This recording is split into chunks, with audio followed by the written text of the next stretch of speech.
ধর্মতলায় এই মিছিল এসে শেষ হচ্ছে, প্রতিবাদ সভারও আয়োজন করা হচ্ছে। আর মিছিল শুরু হচ্ছে কোথা থেকে? কলেজ স্কোয়ার থেকে। সেই জায়গার ছবিটা তুলে ধরবেন অর্ণব মুখোপাধ্যায় রয়েছেন আমাদের সঙ্গে। অর্ণব, একে মুখ্যমন্ত্রী মমতা বন্দ্যোপাধ্যায় এবং অভিষেক বন্দ্যোপাধ্যায় আজ পথে নামছেন দুদিন বাদে, যেখানে রাজ্যে আসছেন প্রধানমন্ত্রী নরেন্দ্র মোদী। 21শে জুলাই শহীদ দিবস রয়েছে সমাবেশ। তার আগে মুখ্যমন্ত্রী মমতা বন্দ্যোপাধ্যায়ের আজকে রাস্তায় নামা, পথে নামা ভিন রাজ্যে বাংলাভাষী শ্রমিকদের হেনস্থার প্রতিবাদে কতটা গুরুত্বপূর্ণ?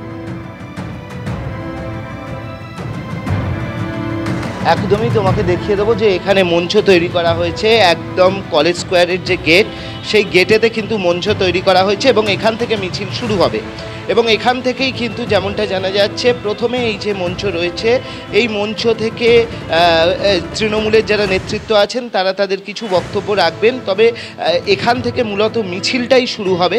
কিছু নেতৃত্ব আছেন যারা এখানে যারা জড়ো হবেন তাদের উদ্দেশ্যে কিছু বক্তব্য রাখতে পারেন, কিন্তু এখান থেকে মিছিল শুরু হয়ে সোজা ওয়েলিংটন হয়ে সেটা হচ্ছে ডোরিনা ক্রসিংয়ের দিকে যাবে।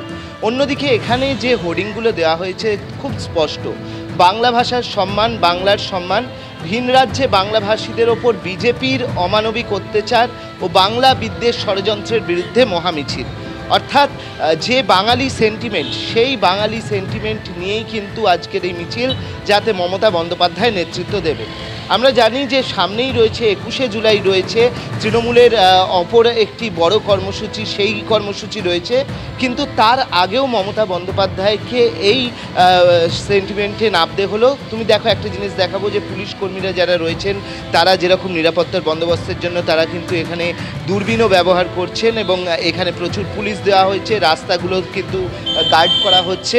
আর যেটা তোমার রাজনৈতিক তাৎপর্যের কথা আমি তোমাকে বলছিলাম, যে আমরা দেখেছি গতকাল এই একই ইস্যুতে কিন্তু একদিকে কংগ্রেস নেমেছে, তার পাশাপাশি সিপিআইএম তারাও মিছিল করেছে এবং তাদের বক্তব্য হচ্ছে যে সিপিআইএমের পক্ষ থেকে স্পষ্ট বক্তব্য হচ্ছে যে মমতা বন্দ্যোপাধ্যায় যদি চাইতেনই, তিনি কেন বিধানসভায় এই বিষয়টা নিয়ে নিন্দা প্রস্তাব বা বিধানসভায় এই বিষয়টা নিয়ে তিনি কেন আলোচনা করলেন না, এই প্রশ্ন সিপিআইএম তুলেছে।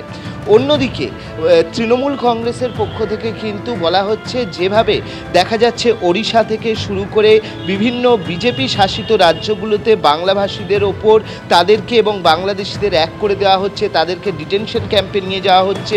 হিমন্ত বিশ্ব শর্মা তিনি যেরকমভাবে বক্তব্য রাখছেন, তাতে বাঙালিদের ওপর অত্যাচার নেমে আসছে এবং সেই কারণেই তারা এই বাঙালি সেন্টিমেন্ট যেটা রয়েছে সেই জায়গা থেকে তারা আজকে রাস্তায় নামছেন, যাতে মমতা বন্দ্যোপাধ্যায় থাকবেন আর অভিষেক বন্দ্যোপাধ্যায়ও থাকবেন। আমরা জানি যে ভোটের দামামা তুলতে দুদিন বাদেই রাজ্যে আসছেন প্রধানমন্ত্রী। একদিকে হচ্ছে হিন্দুত্বের যে রাজনীতি, সেই রাজনীতি যেরকম পাশে থাকছে, তার পাশাপাশি হচ্ছে বাঙালি সেন্টিমেন্টকে কিন্তু তার আগেই উস্কে দিতে রাস্তায় নামছে হচ্ছে তৃণমূল কংগ্রেস, এমনটাই রাজনৈতিক বিশ্লেষকরা মনে করছেন। এবং যে কারণে এখানে কিন্তু বাংলা ভাষার সম্মান, বাংলার সম্মান, এই বিষয়টাকে সামনে রাখা হয়েছে।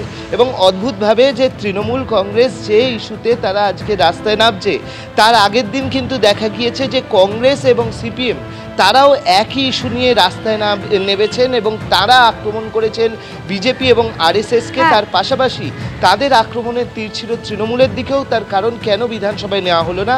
কিন্তু তৃণমূল কংগ্রেসের পক্ষ থেকে আজকে এই বাঙালিদের ওপর অত্যাচারকে সামনে রেখেই বিজেপির বিরুদ্ধে স্লোগান তুলে তারা আজকে মিছিল করবেন, যাতে মমতা বন্দ্যোপাধ্যায় এবং অভিষেক বন্দ্যোপাধ্যায় সহ তৃণমূলের প্রথম সারির নেতারা থাকছে। ধন্যবাদ।